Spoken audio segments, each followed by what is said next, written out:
representação gráfica. Vocês fazem um esquema de ligação, certo? Lá vocês têm os símbolos. Aqueles símbolos estão todos eles normalizados. A gente encontra muitas vezes símbolos, né, nos livros, consequentemente vocês, por assim dizer, quase que aprendem assim, né? Mas acabam usando isso nos relatórios também. Eu vou mostrar um caso interessante para vocês, que aliás é bastante frequente.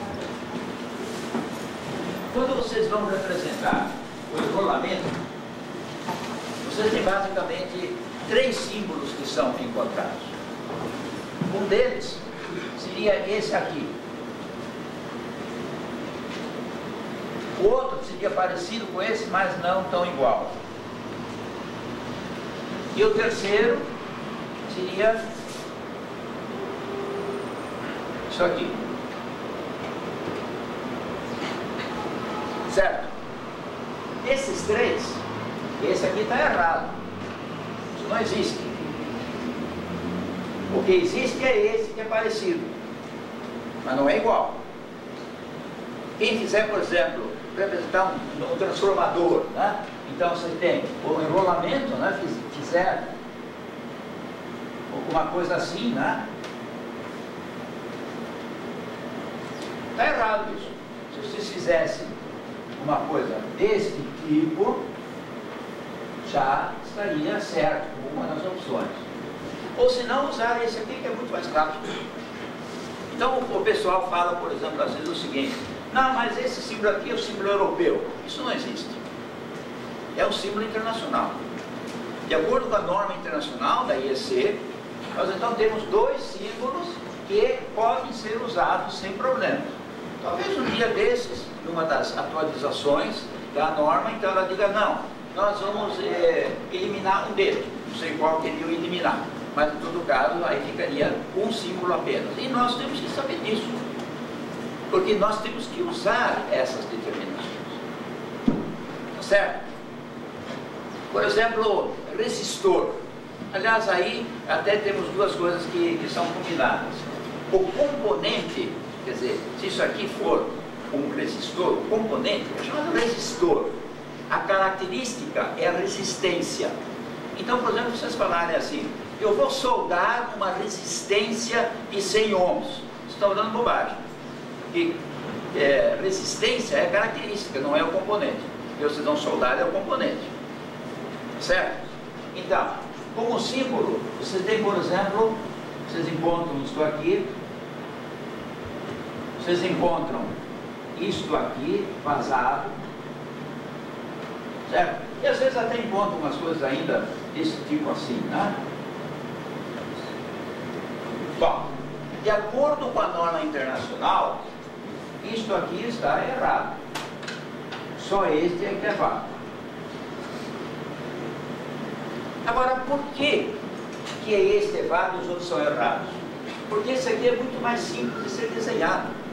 Nós temos que ser racionais na hora de fazer a representação de um esquema de ligação. Ah, mas espera aí, o diagrama? Não, diagrama é outra coisa. A representação gráfica de um circuito é um esquema. Onde é que está escrito isso? Na terminologia da ABNT. Certo? Diagrama é uma curva característica, é uma coisa desse tipo. Não é a representação gráfica de um circuito elétrico. Então, saber também o que é esquema e o que é diagrama. Antigamente a gente chamava tudo de diagrama. Inclusive, um dos meus livros eu chamei de diagrama de ligação. Eu tive que mudar de nome, porque diagrama passou a ser significado de uma coisa diferente. Certo? Então, chega-se a esse ponto. Para não chamar errado, tem até que mudar o título, o nome de um livro. Certo? Bom, então, essas coisas nós temos que conhecer. Ah, mas isso aí, como é que eu vou saber de tudo isso? Vocês não vão decorar nada disso. Vocês vão ter que usar as normas. Você tem que pegar a norma de símbolos gráficos, daqueles símbolos que vocês vão usar, e daí então fazer o uso deles corretamente. Tá certo? Então, símbolos gráficos é uma outra área que nós temos que tomar o devido cuidado. No outro aqui temos a terminologia. A terminologia, então, é como nós devemos chamar o componente. como nós devemos chamar aquele assunto, a exemplo de diagrama ou esquema, certo? E na nossa área de fios e cabos, então nós temos que saber o que é um fio, o que é um cabo. Está definido isso. Quais são as outras grandezas que, digamos assim, fazem parte dessa terminologia. Tudo isso está definido no Dicionário Brasileiro de Eletricidade ou nas próprias normas em questão, certo? Ou na internet. Hoje em dia, aquilo que antigamente era feito na forma de livro já está na internet. Então, vocês acessam o www da ABNT, né? abnt.org.br, e daí, então, vocês têm todas essas informações. Ok? Quando nós vamos identificar uma norma, nós temos sempre uma indicação NBR, Norma Brasileira de Referência, ou NBR-IEC. São as duas designações que mais nos encontramos. Significa o quê?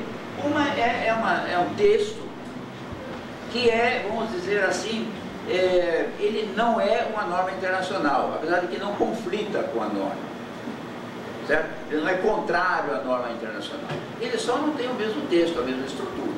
Então aí é chamada de NBR número tal. Por exemplo, uma que eu já citei hoje aqui, a de instalações elétricas, que é a NBR 5410. Então, 5410, né, é então a designação daquele texto de norma que diz como nós temos que fazer uma instalação elétrica de baixa tensão.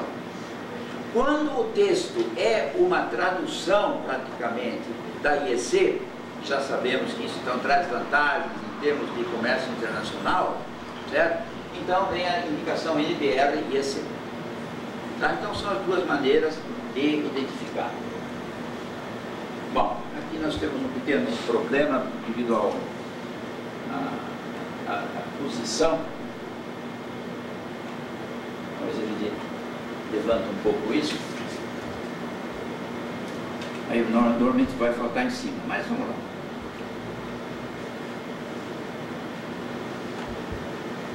Conclusão: para produzir um produto confiável e internacionalmente aceito e aprovado, que é a norma que aprova, temos que aplicar as determinações da ABNT. Então isso tem que ficar dentro da nossa cabeça, certo? Um aspecto talvez que didaticamente vocês nunca se preocuparam ainda, né? Mas sobretudo o pessoal que já está mais no final de curso já deve ter até usado determinações normalizadas, talvez não tenha percebido que isso é uma norma, tá? E o pessoal então que é da parte mais recente desse curso já fica sabendo que na verdade todas essas determinações são publicadas, são oficiais e sobretudo, gente, nos orientam profissionalmente o que devemos e o que não devemos fazer, certo? Porque os nossos projetos, os nossos produtos, o nosso procedimento deve estar de acordo com essas determinações normativas.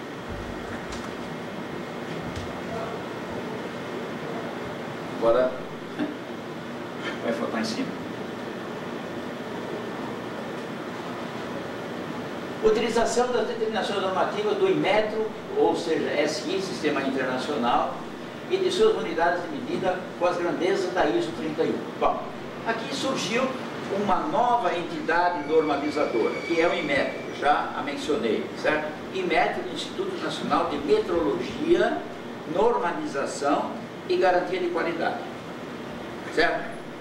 Ele, sobretudo, ele não faz normas, mas ele diz como que essas normas devem, naquilo que diz respeito a unidades e a grandezas, como é que ele deve ser redigido. Então, eu, por exemplo, vou ter na minha norma lá, que aquela norma se aplica a uma tensão ou a uma potência até 1000 kVA. Vamos até escrever isso aí. Então, 1000 kVA, que é a nossa grandeza, né? A nossa potência de 1000 kVA. Então, potência igual a 1000 kVA. Como é que eu devo escrever isso aqui? Qual é o símbolo da potência? Ah? Eu escrevo o KVA assim, porque existe alguma regulamentação? Existe. Então, potência, o símbolo é P. Você tem algumas potências ativas, reativas, que têm símbolos diferentes, mas a potência normal ativa é P. Tá certo? 1000, como é que eu escrevo 1000? O 1000 eu tenho que escrever dessa maneira, com um intervalo aqui, nada de ponto, e o KVA, o quilo é um K minúsculo, o V e o A são maiúsculos, quando eu coloco o símbolo. Quando eu escrevo a unidade de medida por extenso, eu estaria escrevendo quilo, volt, ampere.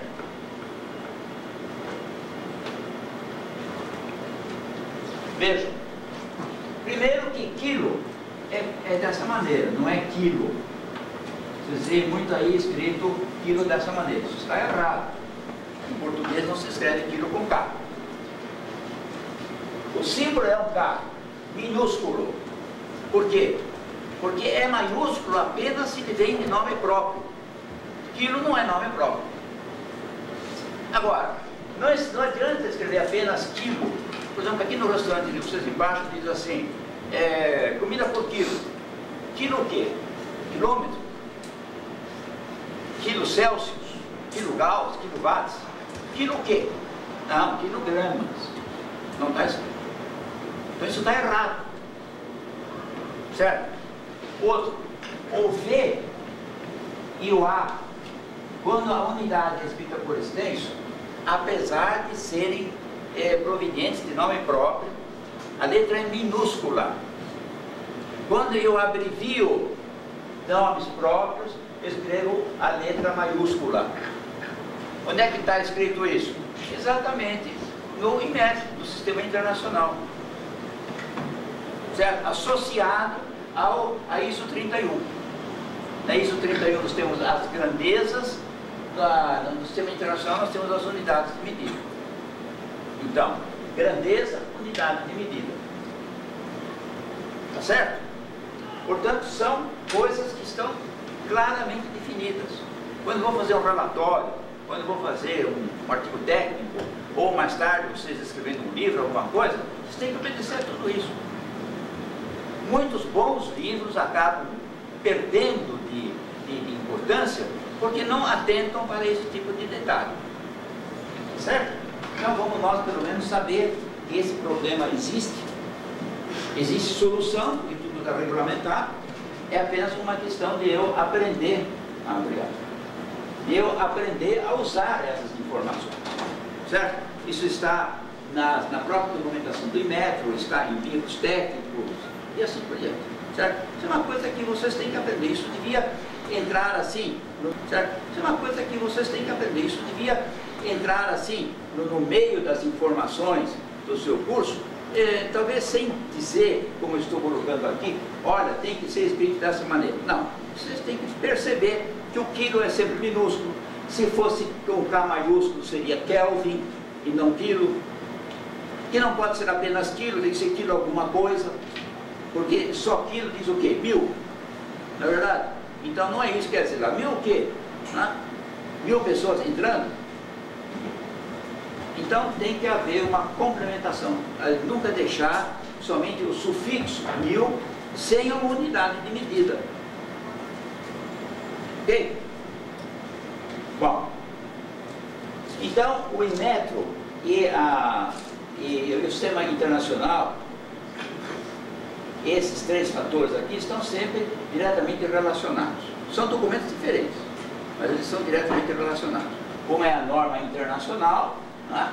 E a outra então é a regulamentação nacional brasileira. O Inmetro é um órgão do governo, certo? Que então regulamenta esse aspecto. E lá também há periódicas modificações. Então, por exemplo, vocês têm, vamos novamente usar o quadro, vocês têm lá uma indicação de que a nossa potência, né, além de ser indicada em kVA, ela poderia também ser indicada em watts, né?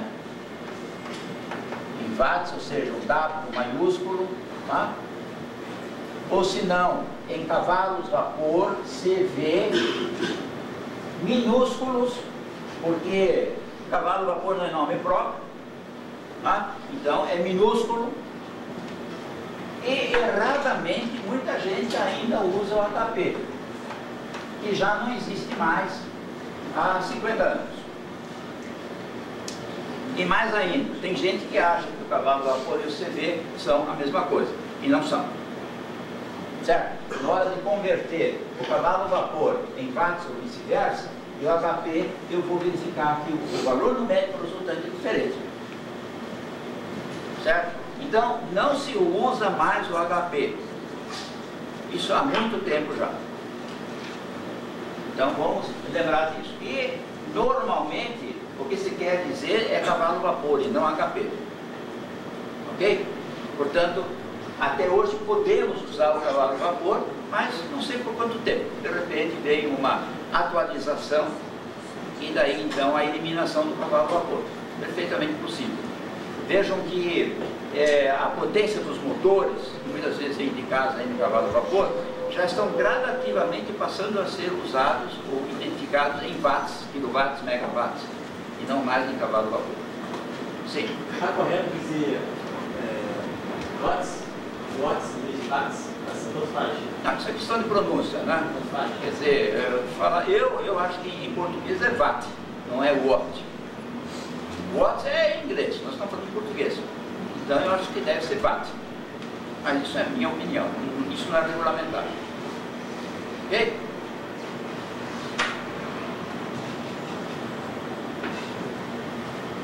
Bom, então vamos continuar. Então, os comentários são esses que nós acabamos de fazer.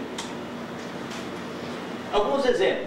Grandeza elétrica. A grandeza elétrica para nós é o beabá, né? Todo dia a gente ouve falar disso, né? É o quê? A tensão elétrica. Né? Eu pus elétrica entre parênteses, porque pode ser necessário vocês colocar que aquela tensão que vocês estão falando é uma tensão elétrica. Por exemplo, você poderia ter uma tensão mecânica. Então, se o texto fala de aspectos elétricos e mecânicos, para não haver dúvida, tem que pôr tensão elétrica. Certo? O símbolo é o U. Frequentemente vocês encontram o símbolo V. Então, novamente, um aspecto a ser comentado. Então, vocês encontram assim, a tensão é de 127 volts. Mas espera aí, como é que V pode ser igual a 127V? De mais a mais nós aprendemos já há algum tempo, né? Que quando vocês têm o mesmo elemento dos dois lados de uma igualdade, vocês podem cortá-lo. Então daqui vocês concluem o absurdo de que 1 é igual a 127. Então lembrem-se, o símbolo da tensão não é o V, o símbolo da tensão é o U. Então U é igual a 127 volts. Certo? Frequentemente vocês encontram esse erro. Inclusive nós vamos ver mais para frente uma relação entre tensões, que é o zero sobre U, e muitas vezes a gente escreve, ou a gente encontra escrito V0 sobre V. Então isso aqui está errado. É U0 sobre U. É a relação de tensão fase-fase para a fase interna. Ok? E mais ainda, tem gente que chama a atenção de voltagem. Isso aí é um crime eletrotécnico. Voltagem não existe. Se vocês olharem a terminologia da VNT, vocês vão ver que o termo voltagem não existe. Nas normas não vão encontrar a palavra voltagem. Essa grandeza física é chamada de tensão elétrica e não de voltagem. Certo? Bom, os comentários sobre o V, né, o kilovolt.